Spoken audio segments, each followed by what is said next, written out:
아멘. 할렐루야. 오늘은 특별히 주님의 날입니다. 나의 날이 아니라 로도스데이입니다. 우리 주님 홀로 영광 받아 주시고 또 주님의 날에 기름과 등불을 준비한 다처처녀처럼 주의 길을 잘 예비하시고 주님께서 홀로 이곳에 영광 받으시며 또 성도들에게 구원의 통로가 되는 날이 되기를 기도하고 축복합니다. 자, 오늘 주신 말씀입니다. 히브리서 11장인데요. 히브리서 11장 하면 어떤 장이죠? 우리가 믿음의 장이다. 우리가 그렇게 잘 알고 있습니다. 자, 히브리서 11장은 믿음의 장입니다. 그리고 크게 두 가지 주제를 우리에게 알려주고 있는데요. 첫 번째, 믿음의 장이니까 첫 번째 믿음의 정의를 알려주고 있습니다. 믿음이란 무엇인가? 우리가 교회 나오면서부터 믿습니까? 라는 말을 많이 하죠. 또 교인을 그렇다는 말로 믿는 사람이다 라고 말을 하기도 합니다. 근데 정작 강론에 들어가서 믿음의 정의가 뭐냐라고 물어보면 이게 쉽게 대답하는 사람 많지 않아요. 한때 농담 삼아 무조건 믿으라 라는 말이 나오기도 했습니다. 근데 이 무조건 믿으라는 이중적 역설적 의미가 있는데요.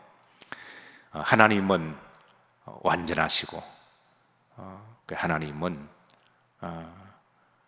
모든 것을 아시고 하나님은 우리를 사랑하시니까 모든 것을 전지전능하시고 사랑의 하나님을 내가 무조건 믿는 것도 맞는 말이기는 해요. 그래서 우리가 무조건 믿으라 할 때는 하나님의 대상이 될 때는 그게 성립이 되는 거예요. 그런데 무턱대고 믿는 거는 그거는 사실 조금 우리가 한번 점검해 봐야 됩니다.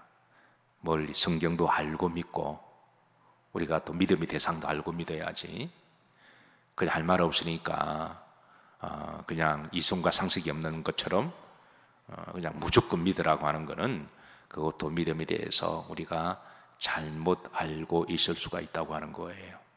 그래서 오늘 성경은 믿음이란 뭔가 그 정의를 우리가 한평생 믿는 사람인데 거기에 대해서 4가지를 알려주고 있습니다. 우선 1절에 보면 2가지를 이제 믿음의 정의를 주시는데요. 자, 1절 다 같이 한번 합독하십니다. 믿음은 바라는 것들의 실상이요 보이지 않는 것들의 정거리. 여기에 이제 2가지를 알려주고 있습니다. 첫 번째, 바라는 것들의 무엇이다? 실상이다. 그러니까 믿음의 출발점은 어디서 시작하느냐? 우리가 여기에서 먼저 질문을 던집니다. 우리가 흔히 이제 믿습니다라는 말을 많이 해요. 그래서 이거를 어느 사람은 조금 비아냥거리면서 코미디에서도 한때 어느 코미디언이 이제 믿습니까? 이렇게 사용하기도 했는데 믿음의 출발점은 여러분 입술에서 시작하는 게 아니라 우리가 흔히 이제 교회 다니면 우리가 믿는다라고 말을 하잖아요. 근데 정확한 거는 믿음의 출발점은 입술도 아니요 교회를 다니는 행위도 아니요 따라서 하신다 마음입니다. 믿음의 출발점은 바라는 것들에 그러니까 마음에서부터 우리의 믿음의 출발점이라는 거예요. 마음은 믿을 그런 마음은 없는데 말로만 믿습니다 이게 비아냥 조롱거리가 될 수가 있습니다. 어느 코미디언들이 이제 그렇게 교회 다니는 사람들이 정말 마음을 먼저 출발점이 시작되는데 가만 보니까 마음은 안 믿는 것 같은데 말로만 믿습니까? 그러면 아멘 이렇게 하는 게 이게 웃기게 보인다는 거예요. 믿음의 출발점은 입술로가 아니라 마음에서 출발합니다. 우리가 예배를 드릴 때 사도신경을 고백합니다. 입술로 고백하죠. 하나님이 입술로 고백하면서 하나님이 우리에게 사도신경을 주신 목적은 마음으로 믿게 하기 위해 주신 거잖아요. 사도신경 단어 하나하나 신조 하나하나 한 구절 한 센텐스마다 마음으로 믿지 않고 입술로 막 고백하는 거로 외워서 하는 거는 그거는 사실은 믿음이 아니라는 거죠. 물론 이제 믿음의 동기는 될 수가 있습니다. 입술로 하다 보면 나중에 마음으로 믿어지는 것. 그것 때문에 우리가 이제 아멘 하기도 하고 때로는 믿습니다라고 사용하지만 그러나 근본적으로 출발점은 어디다? 마음이다. 무엇에 대한 바라는 것들이냐? 믿음은 마음에 시작합니다. 그러니까 내가 바라는 것들의 실상이다 그랬습니다. 믿음은 바라는 것들. 이제 출발점은 마음입니다. 여러분 항상 우리가 하나님 말씀을 들을 때, 신앙 고백할 때, 내가 기도할 때 입술로 하지만 마음으로부터 하시기를 주의 이름으로 축복합니다. 그렇지 않고서는 마음도 없는데 말로만 예스 예스 하는 거는 그거는 그 립서비스에 불과한 거죠. 그러나 립서비스도 필요한 거는 그렇게 하다 보면 또 이제 마음으로 또 이렇게 믿어지는 거니까 어쨌든 믿음의 출발점은 어디다? 마음이다. 하나님 우리가 마음에서부터 묻기 시작하는 거예요. 그리고 무엇에 대한 바람이냐?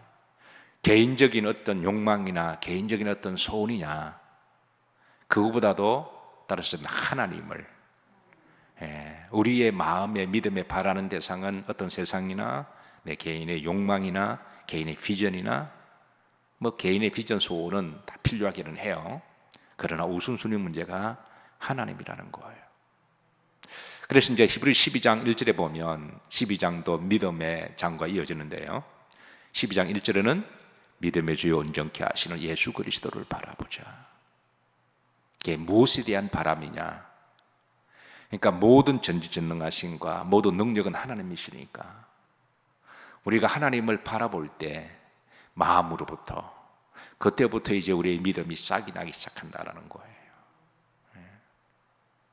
그리고 이제 그 다음에 우리가 개인적으로 사명을 바라볼 수도 있고 그리고 비전도 바라볼 수가 있고 또 그런 거죠. 그래서 하나님께서는 우리에게 믿음을 시작한다고 할 때는 먼저 마음의 소원부터 주십니다. 어떤 결과물부터 교회 다니고부터 그냥 당장 결과물부터 턱 주는 게 아니라 먼저 마음부터 마음의 소원을 주십니다. 왜냐하면 믿음은 마음에 시작하는 거니까. 내가 내 마음을 진정으로 내가 옥토밭이 되고 믿기 시작할 때 그때부터 시작하는 거지. 교회에 왔다 갔다 하면서부터 그게 믿음이 시작하는 거라고 볼 수가 없는 거죠. 교회를 아무리 몇십 년 왔다 갔다 해도 마음으로 안 믿으면 그는 껍데기만 왔다 갔다 하는 것이고 교회에 처음 나오더라도 내가 이제 하나님을 내가 마음으로 믿겠다. 마음을 가꾸면 그때부터 이제 믿음 생활이 시작되는 거죠. 시편 37편 4절에 보면 자다가 잠을 놔두고 가십니다. 또 여호와를 기뻐하라. 그가 내 마음의 소원을 내게 이루어 주시리로다. 여호와를 바라볼 때 믿음의 바라봄의 대상은 기본적으로 여호와입니다. 여호와를 바라보면 여호와께서 우리 마음에 뭘 주신다? 소원을 주신다. 그래서 우리가 흔히 요셉을 꿈꾸는 자라고 그랬잖아요. 요셉은 하나님이 요셉이라는 애굽 총리를 탁 주시거든요. 먼저 꿈을 꾸게 하시고 하나님을 바라보게 하시고 하나님 안에 그는 사명을 발견하고 하나님 안에 나중에 결국은 그가 형통한 자가 되어서 이제 하나님을 드러냈습니다. 믿는다고 하는데 나는 마음이 믿을 수가 없다. 마음이 흔들린다. 이런 일을 향하여서 야고보서 1장 6절에 보면 오직 믿음으로 구하고 조금 더 의심하지 말라. 믿음과 의심이 나오죠. 그러니까 믿음으로 하면 마음이 흔들린다면 그거는 바람이 흔들리는 요동하는 파도 물결과 같아. 이런 자들은 무엇이든지 하나님께 얻기를 생각지 마라. 왜냐? 마음으로 안 믿는데 입술로만 그러는데 그건 하나님 볼 때 그 믿음이 아니라는 거예요. 히브리서 1장 6절 다 같이 한번 놔두겠습니다. 오직 믿음으로 구하고 조금 더 의심하지 말라. 의심하는 자는 마치 바람에 요동하는 바닷물 같아.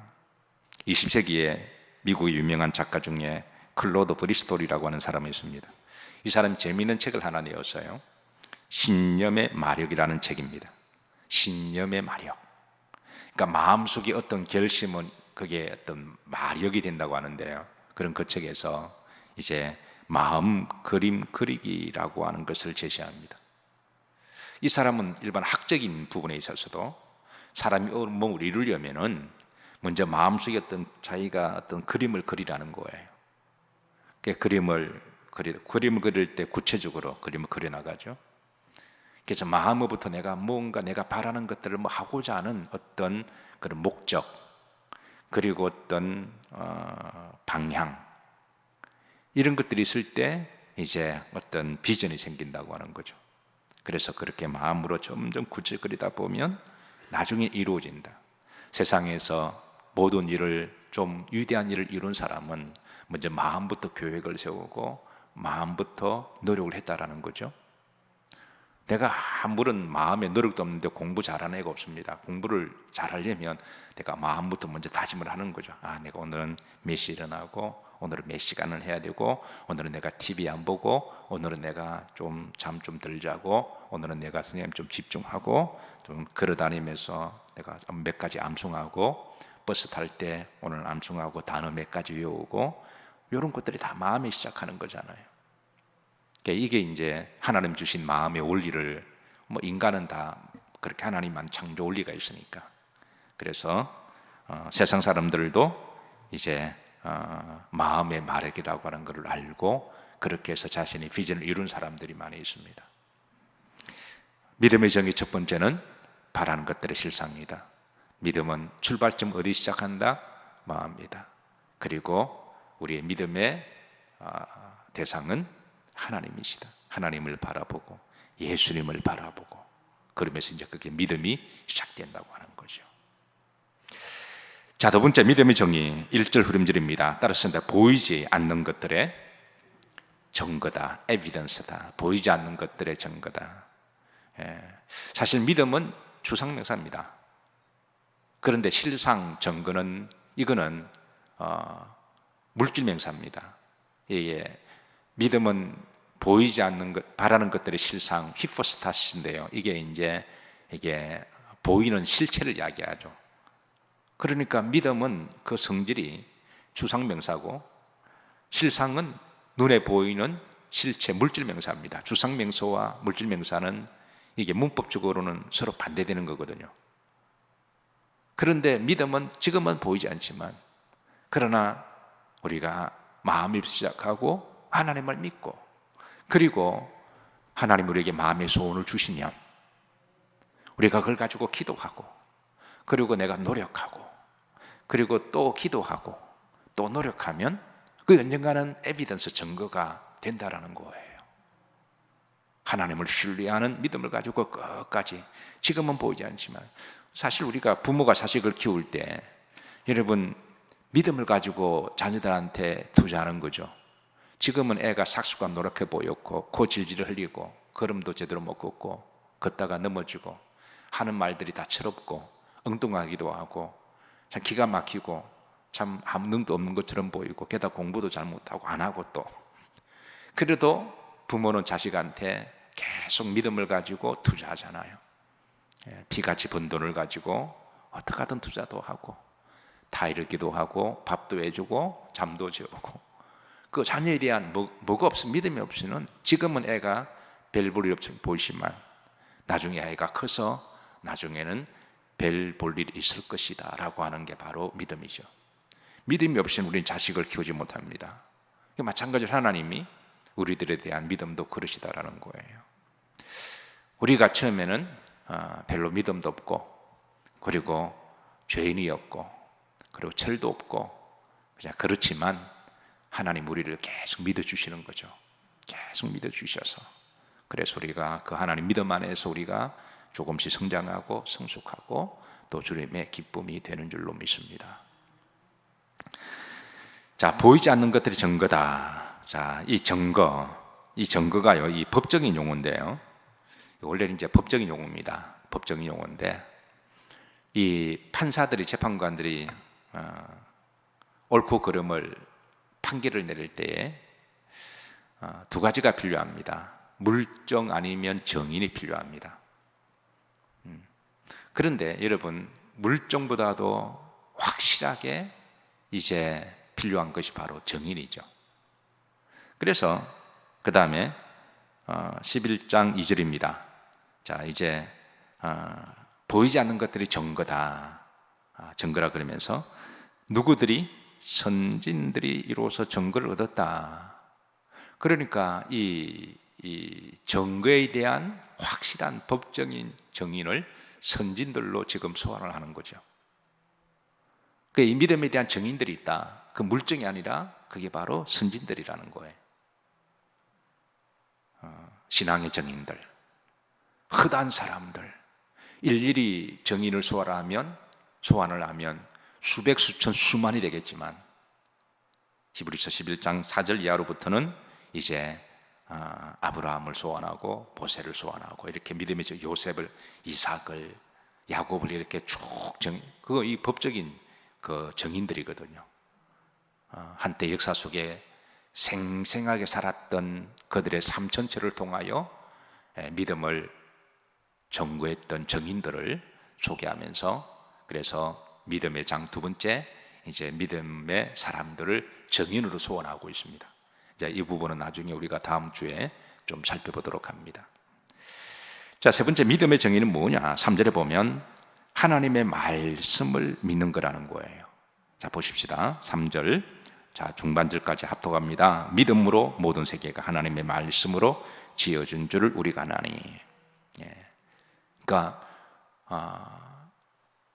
믿음으로 지어준 아는 것은 무엇으로 안다라는 거예요? 하나님의 말씀으로 지어진 걸 우리가 안다. 흐름지를 보시면 보이는 것은 나타나는 것으로 말미암아 된 것이 아니니라. 여기 흐름질에 두 가지가 나옵니다. 보이는 것과 보이지 않는 것. 그러니까 우리가 지금 보는 것은 눈은 물질 세계만 보는 거죠. 물질 세계를 봅니다. 하나님이 우리 눈을 만드실 때는 물리적 영역을 보라고 눈을 만드신 거니까 잘 보는 것도 하나님의 창조의 섭리에 따라 우리가 하나님의 복을 누리고 살아가는 거예요. 우리가 잘 볼 때마다 하나님께 정말 감사해야 됩니다. 우리가 어떤 여러 가지 좀 의학적으로 몸에 질병이 있거나 노안이 되면 이게 또 이제 기능을 제대로 하지 못할 때 이게 참 답답한 게 있죠. 어쨌든 하나님이 주시는 그 물리적 시간 안에 볼 수 있는 것 잘 볼 때마다 감사하셔야 돼요. 여러분 혹시 잘 보는 것 때문에 하나님께 감사 예물 한번 드려본 적이 있으세요? 내가 잘 듣는 것 때문에 하나님 앞에 감사 예물을 드려본 적이 있으세요? 에이, 누구나 다 듣고 누구나 보는데 누구나 다가 아닙니다. 때가 되면 그러지 못할 때가 옵니다. 그래서 그때는 이렇게 감사하세요. 하나님 그동안 잘 사용했습니다. 공짜로. 왜 못 보냐? 왜 그렇게 하면 안 돼요. 정말 그렇게 하면 안 돼요. 우리가 공짜로 잘 봤잖아요. 공짜로 잘 들었잖아요. 그러면 그러지 못할 때가 오면 하나님께 정말 감사해야 돼요. 하나님 이렇게 귀중한 건데. 그러나 하나님이 지금 잘 보게 하신다면 그것도 정말 감사해야 돼요. 잘 들리면 감사해야 돼요. 한 데서 기적이 일어나고 이런 것만 자꾸 바라지 마시고 이렇게 앉으니까 벌떡벌떡 일어난 것만 보고 할렐루야 그러지 마시고 걸어다니는 것, 우리가 일상에 살아가는 것 정말 하나님 은혜입니다. 어쨌든 보이는 것 물질 세계입니다. 근데 세상이 다 보이는 것만 있을까요? 보이는 것보다 보이지 않는 물리적 영역을 넘어선 그런 영역이 우리가 눈으로 보는 것은 한계가 있잖아요. 여러분 강단상 보지만 이게 나무의 구성, 화학적 요소는 우리가 못 보는 거잖아요. 공기 보이지도 않고요. 시간도 그렇습니다. 내가 사는 60년, 70년 동안 우리가 보고 있지만 지구가 그동안 수백억 년 됐는데 예를 들어서 우주가 나 이전에 살았던 그 시간 영역도 우리가 보지 못하는 거잖아요. 우리가 아브라함이 살았던 시대를 볼 수 있나요?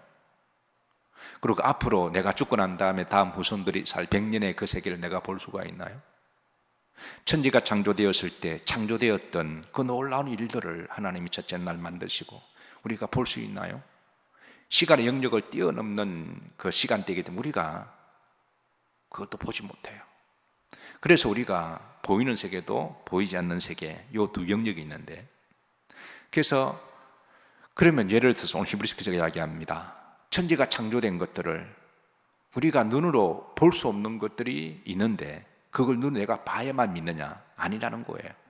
보이지 않는 세계도 있다. 그래서 보이지 않는 세계를 이거를 누가 만드셨느냐? 우리가 세상에서 알 수가 없잖아요. 물리학자들이 말하는 것 그네들도 본 적이 없으니까 다 그냥 이론만 이야기할 뿐이지 볼 수가 없잖아요. 그런데 모든 창조의 근원 되신 하나님께서 창조의 모든 것들을 하나님이 말씀으로 말씀해 주셨다. 그래서 우리가 말씀을 믿는 게 믿음이라는 거예요.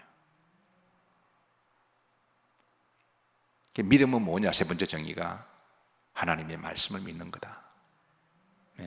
하나님의 말씀을 믿지 못하면서 내가 믿는다라고 말하는 건 믿음의 출발점이 잘못됐다라는 거예요. 어떤 사람은 가끔 그런 이야기해요. 목사님, 나는 내가 본 것만 믿겠습니다. 내가 경험한 것만 믿겠습니다. 합리적 같은데 굉장히 비합리적입니다. 그렇게 말하는 사람 자기를 상식적으로 생각해요. 근데 굉장히 비상식적이에요. 조금만 더 생각하면. 왜냐하면 내가 경험한 것이 내가 60, 70년 안에서만 경험한 거지 지구에 몇백억 년 우리가 다 경험할 수 있나요? 그럼 내가 경험하지 못한 지구 몇백억 역사는 다 그냥 무시해도 되는 건가요? 내가 보는 것만 믿겠다. 보이지 않는 화학이나 물리적 요소가 또 얼마나 많은가요? 또 보이지 않는 그 시간대도. 그러니까 내가 보는 것만 믿고 내가 듣는 것만 믿겠다. 부분적으로 이해가 되지만 이거는 결코 이성적이 아니라는 거예요. 그래서 믿음은 뭐냐? 하나님의 말씀을 믿는 겁니다. 이게 이제 믿음의 또 세 번째 정의입니다. 네 번째 믿음에 대한 정의는 히브리서 11장 6절인데요. 다 같이 한번 합독합니다. 믿음이 없이는 하나님을 기쁘시게 하지 못하나니 하나님께 나아가는 자는 반드시 그가 계신 것과 또한 그가 자기를 찾는 자들에게 상 주신 이심을 믿어야 할지니라. 여기 보시면 또 믿음에 대한 정의를 좀 풀어주고 있습니다. 믿음이 없이는 하나님을 기쁘시게 하지 못한다. 왜냐? 믿음의 출발점은 내가 마음으로부터 하나님을 바라보는 것이 시작되는데, 마음으로부터 하나님을 바라보지도 않는데 그냥 교회만 다닌다고 입술로만 아멘 크게 한다고 믿는 게 아니라는 거예요.